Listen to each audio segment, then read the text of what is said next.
lockdown. We continue through lockdown in South Africa. No end in sight either. Remember that I need you to subscribe down here. So please subscribe. Your subscriptions help me. And on the show today, an exciting batch of the future of competitive surfing in South Africa. Of course, Mikey February, all the way from Cape Town. And then two of the North Coast's best. We've got Beyrick de Vries and Shane Sykes. And of course, these guys are all friends. They've surfed together for years. They were all on the same team at some point. And Mikey, it's been an interesting time for all of us the last few weeks.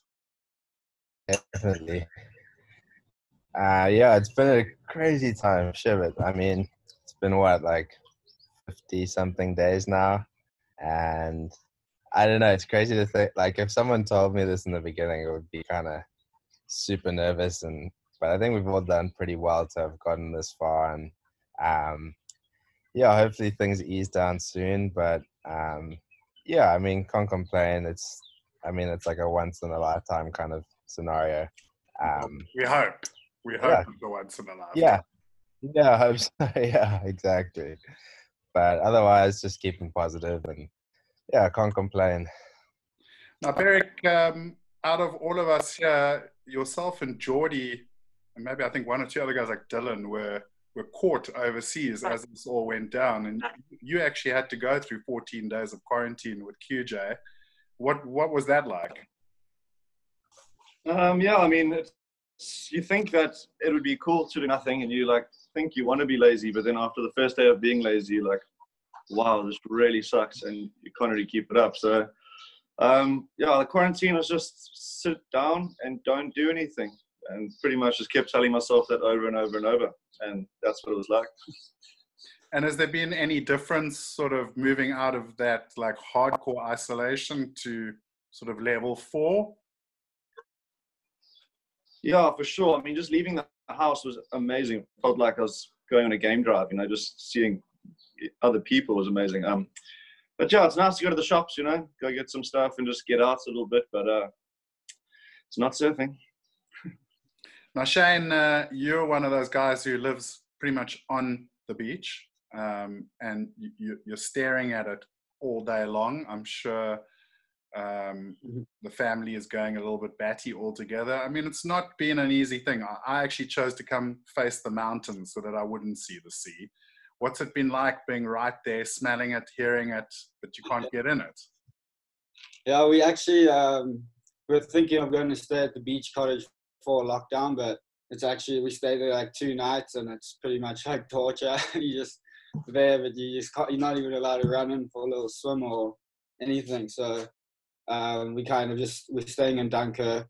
We can still like see the ocean, but just try to look the opposite way and just get on with some other stuff, you know, around the house and whatnot. Yeah, you got to keep busy. Now, it's been an interesting one because we've got Mikey sitting in Long Beach, Cormacky. We've got you guys sitting on the North Coast. And these have kind of been the two areas that have been the hotbed of surf rebellion during this lockdown. A lot of press on both areas, a lot of, you know, people protesting the lockdown and not being able to surf. And I mean, I think all of us, I mean, I certainly am dying to surf. I want to go surf. I went and walked at Vic Bay because it's within 5 Ks of where I'm staying. And it was like literally, I felt like physical hurt when I smelt the ocean and saw the waves. We all want to surf, but I mean, Mikey, especially, I've seen from your side, you know, you've been posting a lot about like, we need to just stick together and honor the lockdown. Yeah, I mean, it's a tough one. I mean, obviously, like all those posts and stuff, I guess it's just about, I guess there's way bigger things, but as a surfer, you can't help it. Like, you are dying to get in the water. And I think, I mean, I understand all the protests and things like that, but obviously there's way bigger things going on. But I guess just, yeah, it's getting hard now. Like, you know, just waiting this long. I mean, yeah, I don't know. It's a tricky situation. Yeah. Well, and I mean, yeah. Beyrick, I mean, in the beginning, we were all told 3 weeks, then 5 weeks. And I mean, that seemed manageable. I mean, we've all been sick or had injuries 3, 4 weeks, 5 weeks out of the water. Now we're kind of still going. And unfortunately, right now, we're hoping tomorrow we get some news on the new exercise restrictions, which is the same day as this will go out. But I mean, that kind of is where it's at. We were like, okay, we can do this. We'll do it together. But like I said, I'm starting to go batty, bro. Yeah, bro. It's kind of like, you know, when you're driving and if someone says, if you need to pee really bad and you see a sign, they're like, okay, 20 Ks, you can pee. Your body kind of like sets, you know, and then as you get there, they go like, just no, actually, we're going to stop at the next petrol station, which is 40 Ks away. Like, you've already let that pee get to the tip, you know. We were expecting to surf, bro, and I can't hold this pee much longer, bro. But yes, Pineapple.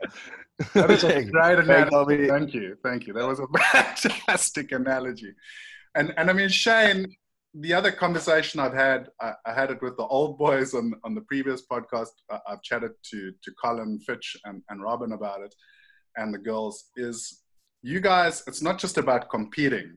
As a professional athlete, you also have the content side. You've got to stay in the public eye.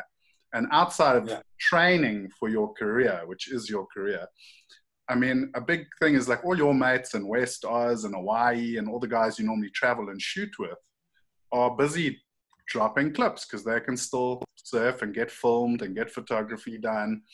You guys literally are having to go back into your archives, much like I've been doing with all my old footage. And it is affecting your career because you're not getting out there, you're not giving your sponsors coverage. Like, so it's becoming more and more difficult to stay relevant. Yeah, for sure. I mean, it's definitely hard to just be sitting at home during this time because this is when it starts turning on here on the North Coast and South Coast. So especially to see guys like in California where the cases are so high, they're still all allowed to go and exercise and do all of that. So I think I was lucky that I ended up doing that West Oz trip before the whole lockdown thing got pretty hectic. So I do have that edit dropping pretty soon. But yeah, apart from that, I think I would have been pretty dry if I didn't go on that trip, you know. So luckily I did that, and hopefully we can surf when they lift it at level 3, if they do. All right, and an interesting one on the competitive side is that pre-lockdown, Africa's WSL region did have a big contest. We had the Morocco event, and obviously you did really well in that event. And like Colin said, actually, that for you, it's not the end of the world right now because you're the #1 South African QS surfer. So you're sitting in a really good position no matter what happens, whether we surf this year or we go sort of into next year. You've got a seeding already. Yeah, I mean, it's like kind of like it could go 2 ways. You could look at it 2 ways. It's like almost a blessing because like there's going to be no more events, but I was like finally on a good roll, and even in Oz I made a couple heats and won that trial. So I thought if I could keep going, I'd be in the primes for the second half of the year and finally get in Bolito without having to do the trials. So it was like looking really good. But then you also just got to take the positives from it. And I was really stoked to do what I did in the start of the year. So it's kind of set me up for next year, depending on what they're going to do. Like I haven't really mentioned much about the QS. It's mainly their focus is on the CT and that. So obviously just waiting to hear what they're going to do there. But yeah, I think it should work out well, hopefully. Now, you mentioned Bolito, of course, Mikey, the biggest event really in South Africa. I mean, J-Bay is huge, but it's the CT, it's closed. For our surfers, our community, Bolito is an absolutely massive event. Traditionally, the first challenger / 10,000 of the year. And I mean, if we look at your qualifying year, really the event that gave you that springboard, you got to the semis against Geordie, and that big 10,000 result saw you really sort of go into the back end of the year and qualify. We got the news last night, this morning, Bolito's done. It's off. Yeah, I mean, it's a hard one. I mean, obviously, it's looking like things are going to change completely next year. But obviously, like for someone like Shaney, who just had the ideal start to the year, you go on a surf trip, score waves, and get some footage, and then start the first QS events off well, and you already start looking forward to that event like Bolito, where you can really just like solidify your whole campaign that year. Yeah, it's a pity because I mean, obviously, it would have been nice if it was maybe later in the year, but I mean, it just looks like no events are going to happen. So hopefully they can slot that in at a good time next year, however it works out. But yeah, it's a pity. Like, I mean, obviously we're looking forward to J Bay and Bolito, but maybe it's a good thing. Maybe we won't have any people from overseas coming to the J Bay lineup. So hopefully we can surf soon. Now, Mikey, you picked one hell of a year to stop doing contests, bro. You really made very good decisions, my bro. I know, it's crazy. Yeah, jeez, I don't know. I'm also going to do next year. I've also decided I'm also going to not do any events this year. so wise. So, Beyrick, let's talk about it then. So, Ian and Alan, the two big photographers on the show the other day, and Alan was really saying, when we are allowed to surf and when we come out of lockdown, because I mean, international travel is not a reality for us anytime soon. All three of you are prolific content producers. I mean, Mikey, you've almost been put into that sort of free surfing category a little bit. Shane is been pretty prolific. Beyrick's got his own film out there, and he's always been good at getting the social media content out. In fact, one of my favorite IG stories people on the tour. Beyrick, the focus is going to be local and surfing local and getting content. And like I said earlier, we've had a bit of a lag here. We're behind the rest of the curve. So is the plan to mobilize with cameramen and start charging and getting content out there for the rest of the year? Yeah, for sure, bro. I think, well, let's just go down to the first step. Let's just surf in any form. I just want to surf. And then, yeah, I've decided that, I mean, if there's not going to be international travel and we're going to be here, Stephen Mickelson just moved to Bolito or to Salt Rock. So that's a really cool thing for Shaney and I. But yeah, I want to make a performance-based, just a 3-minute clip over this winter. That's just a goal, just all the best things from this winter, and try focus on doing new maneuvers. So just having fun with trying new maneuvers again, kind of like grams, and just like trying to kick flip or a heel flip or something, and just actually work on one maneuver until I can start adding to my maneuver account. The bank of maneuvers. I'm a maneuver bank, yeah, bro. No, I don't know. So that's kind of my goal, bro. And there's such good waves around here. I mean, but we just need to go surfing. The banks on the south coast, the north coast, everywhere are amazing. You can't even F-word surf. Well, the good news is I know Stephen Mickelson is in possession of a media pass, so he'll be able to come and film you guys. So you guys are looking good for when it opens up. Oh, sick, yeah. Jeez. That's nice, sure. Yeah. Now, Shane, obviously, when borders do open, air travel is still going to be a pretty difficult thing. I saw some proposed sort of new methodologies from Emirates and a couple of the big airlines the other day, and it's gonna be pretty hectic traveling abroad. Like just the screening and the stuff you're going to go through, and obviously it's not going to open up that fast. We, however, are pretty blessed in that across borders on both sides, we've got some pretty wave-rich zones. You've got Mozambique. You guys have all spent a lot of time there. You've got Namibia. I mean, those are pretty much looking like our first targets once we can pull out the old green mamba and head across borders. Yeah, well, I actually heard from Angus that Mozambique's only going to be opening their borders from February next year. Oh my God. So, I mean, at least it's a good time of year. It's kind of cyclone season there next year, February, but it's a long time to wait to get through there, which kind of sucks. But yeah, I mean, for the next 3 to 4 months, we can just base ourselves here and just score cooking waves, and with no one really around. So we don't really. And if we're allowed to go to J Bay or something, I'd like to head off there and just spend a couple of weeks there. Open a Micheal there. Sounds like a plan. Now, Mikey, Mikey, you've spent.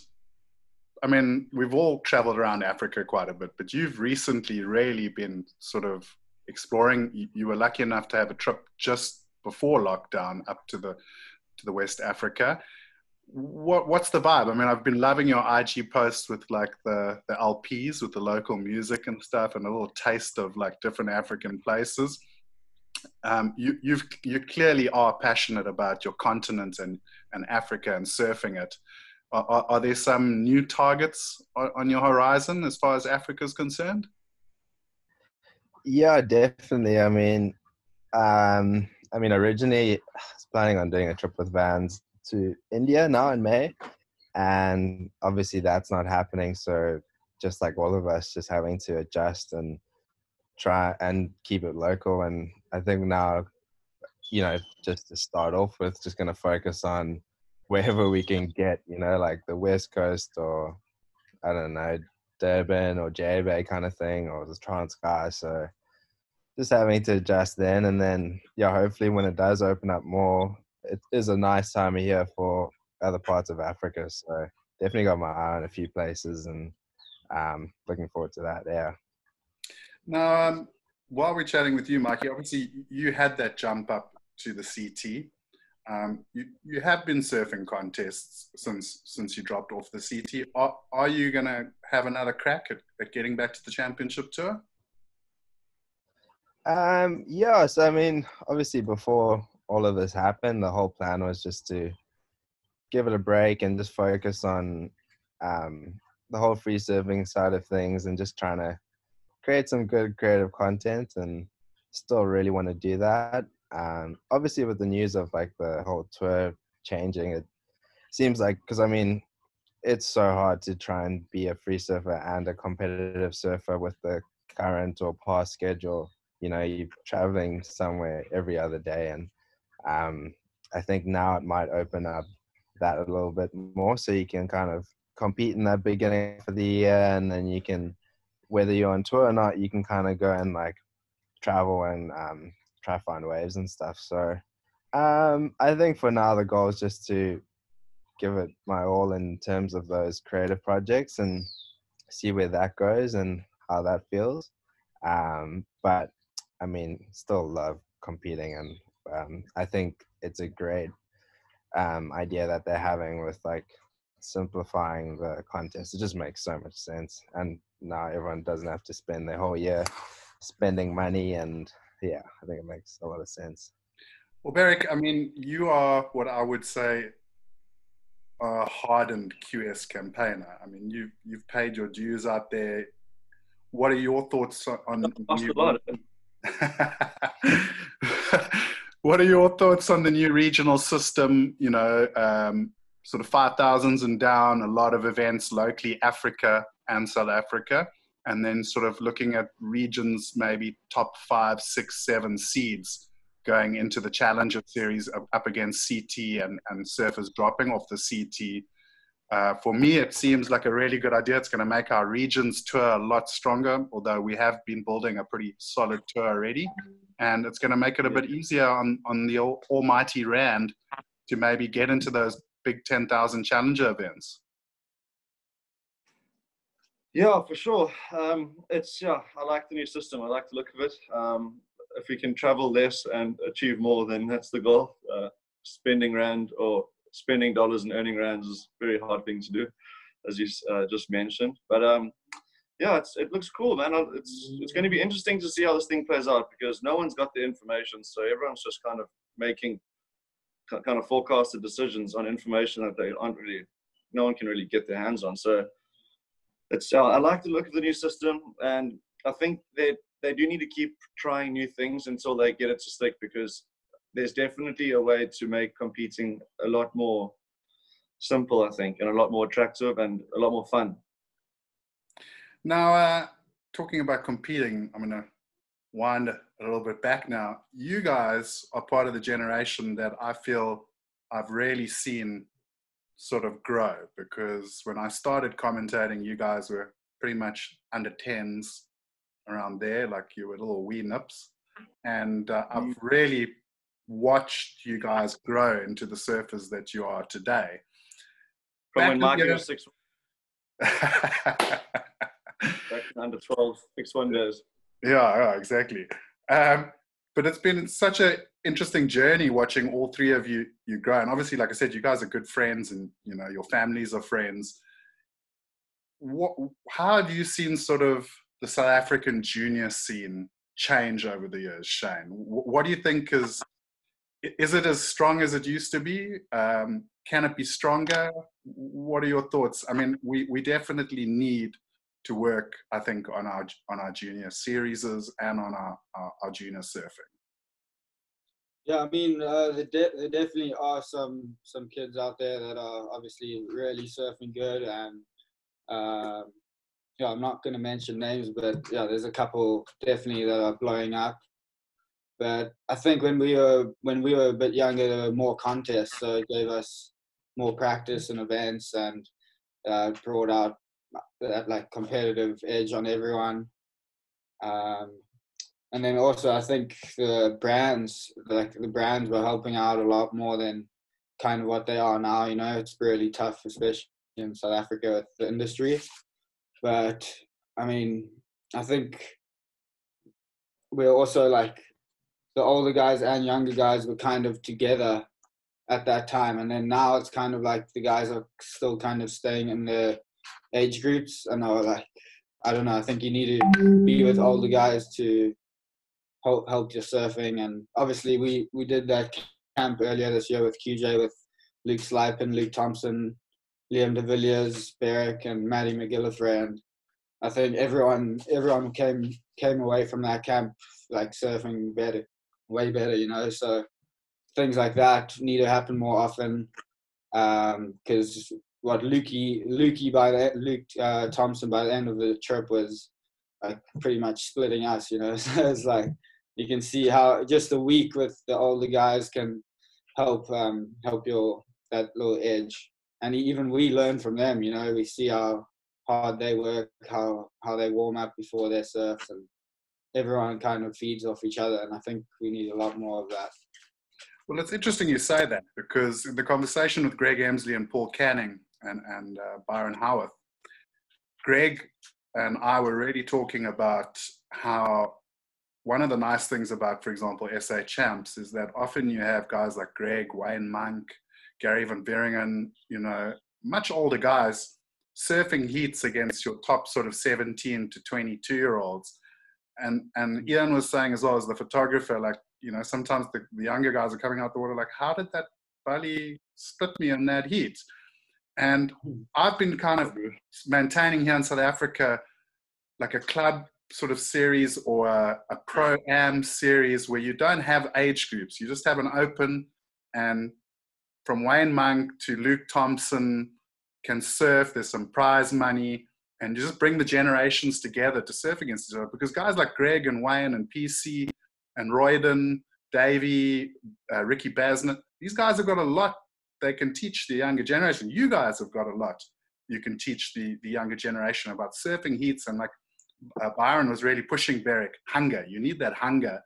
And I think the older generation like really have that hunger when you see them still surfing in heats. Yeah, when you see Wayne Monk in a heat and those guys from East London, where they all so contest, like the contest machines. You don't want to come up against them, you know, especially there. But, yeah. But if I could just add something there, Kai, I think the main thing with the juniors is, lots of events, lots of practice and stuff, but the main thing is getting smoked. Like when we were growing up, I got smoked by the older guys. Like,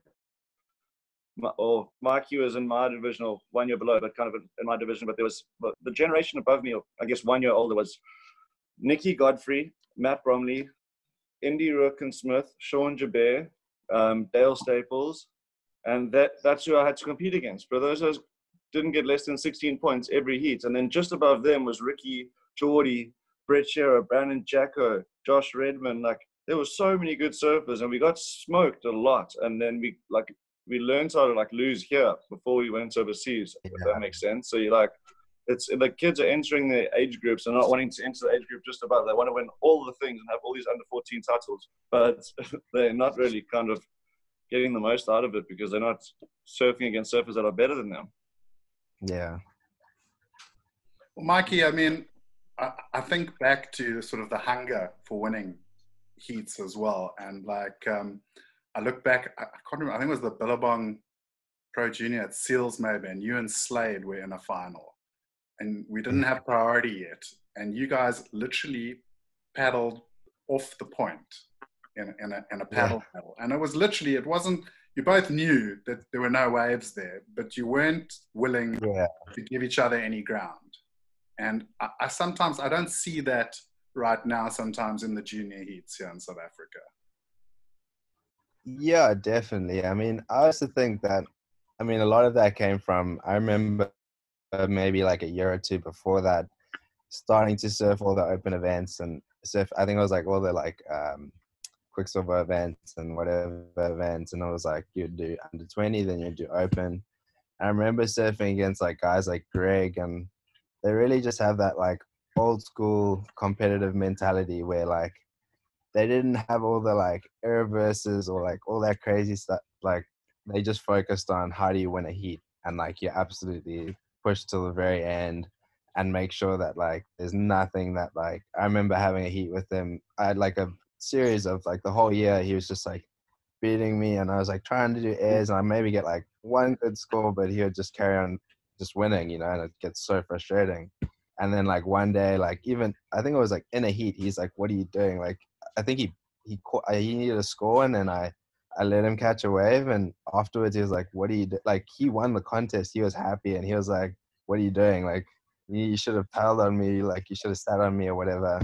And then after that, I think the next event I like took that and just like, you know, tried my best to just like keep him off everything and like just have that sort of old school mentality of just like that hunger, I guess. And from then, like it led on to like, I don't know, just more hunger and like things like that with Slade. And yeah, I think it just comes from surfing with a variety of people. Like Beyrick said, you know, you have like the younger guys who are coming up who have like a different sort of approach, and then you have the older guys who have the more traditional competitive approach, and just so that you like exposed to different sort of approaches and you can adapt to, you know. And that's what happens when you go on the course. Like you have guys who have been on the course for like 10, 15 years, and then you have like new guys who are just like, they'll just do an air verse first wave, like no pressure. Like that's just, so you just, I think it's just learning to adapt, and having that exposure just helps so much. Shane, Well said, Mark. Shane, you're the sort of most recent of the three to move up into sort of open category surfing. You weren't a junior too long ago. What was it like? Because I mean, this year we said you had a really good start and you seem to have put all the dots together. But in the previous 2 years, you maybe felt like you were struggling a bit. I remember being at a couple of local QS events and you were quite frustrated in some ways with what was going down in your heats. How do you go from that sort of junior mentality to sort of the cutthroatness of the qualifying tour?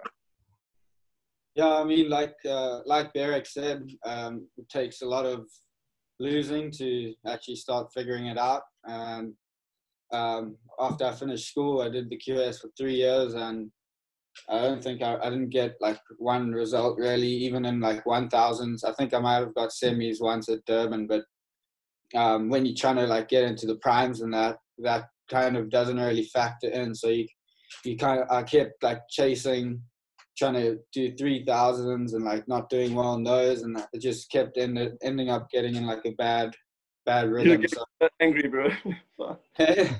You're getting so angry, bro.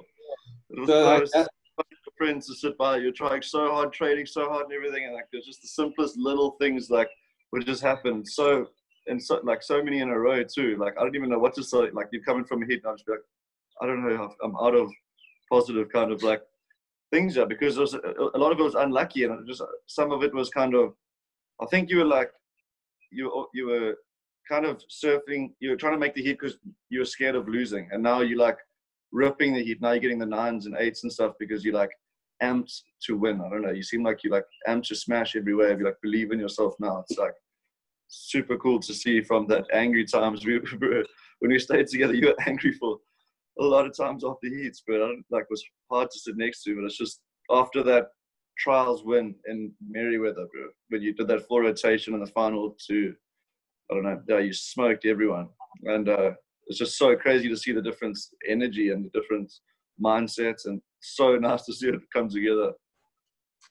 Yeah, sure, I think also like once I made the decision at the end of 2018 to kind of have that break last year and maybe just do 1 or 2 in South Africa, and then I ended up getting injured, which in a way you always see guys kind of come back stronger after injury. I think because you just like take a step back and end up doing the right training for different parts of your body, and then your mind ends up getting stronger because then you believe in yourself even more.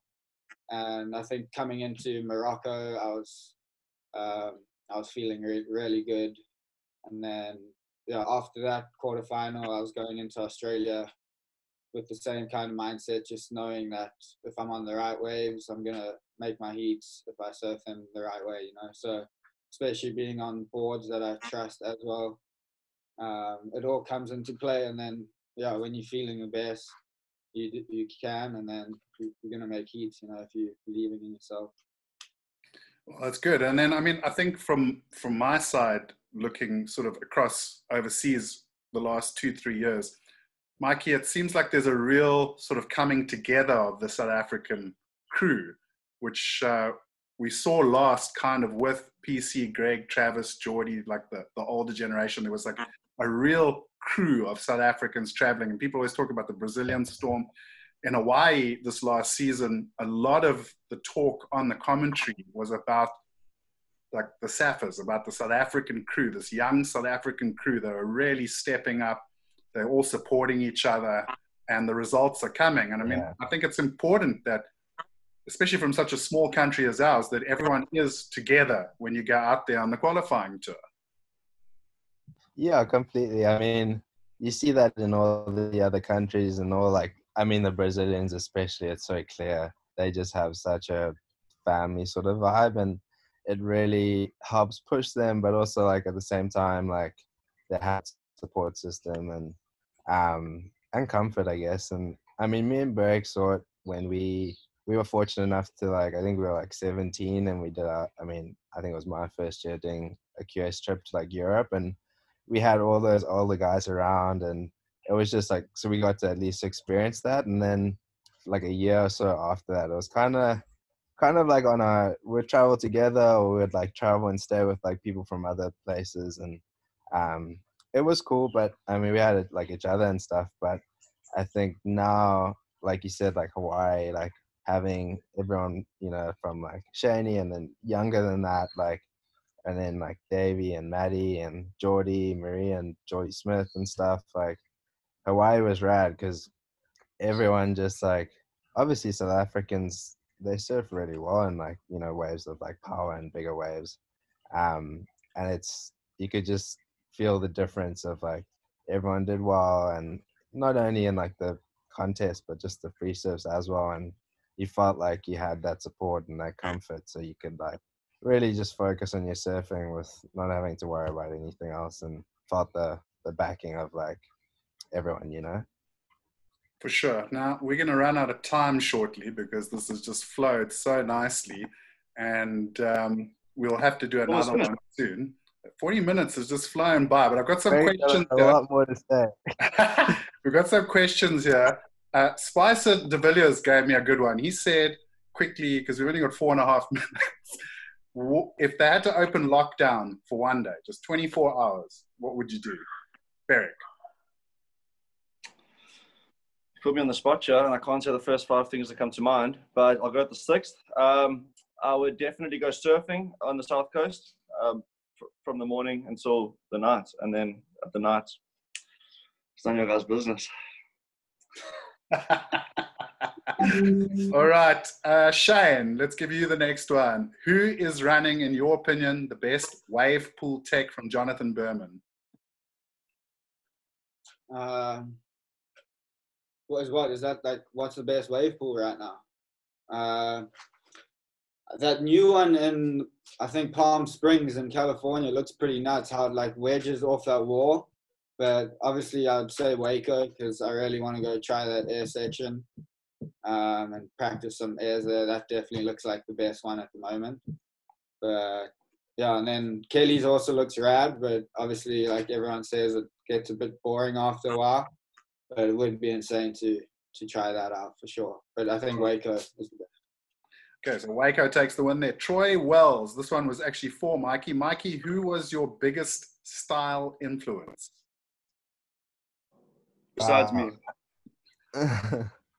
I wouldn't say one person, but I'd say, I don't know, I think growing up in South Africa was more focused on like the competitive side of things, or exposed to that, like McFanning and that. But I'd say like Rob Machado and like guys like Frankie, Owalza and that, and Sean Holmes too at J-Bay's got a pretty insane style. Yeah, pretty appealing.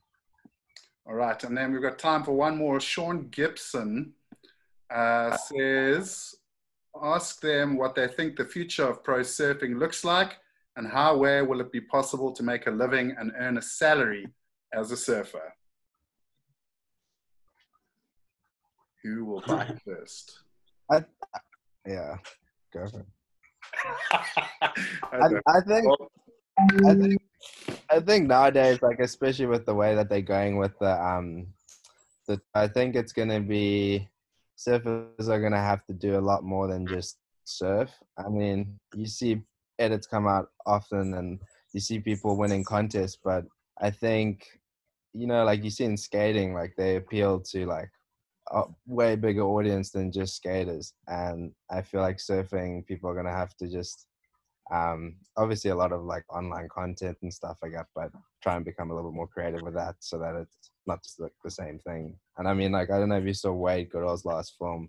It was pretty, really, really creative and amazing. And someone who's gone from doing like passion pops to like something really artsy and amazing, you got to kind of reinvent yourself in that kind of way constantly, I think. Awesome. Well, boys, we are definitely going to have to get the three of you back on again as we run out of time. Thank you for a great chat. You know, it's a good one when 40 minutes just blinks. Remember, guys, if you're watching, please subscribe. Need those subscriptions. Subscribe. And it's so good to see you guys. We're definitely going to do another one of these in a few weeks when we know what's happening. Okay, thanks so much, guys. Up, boys. Thank you, guys. Miss you guys.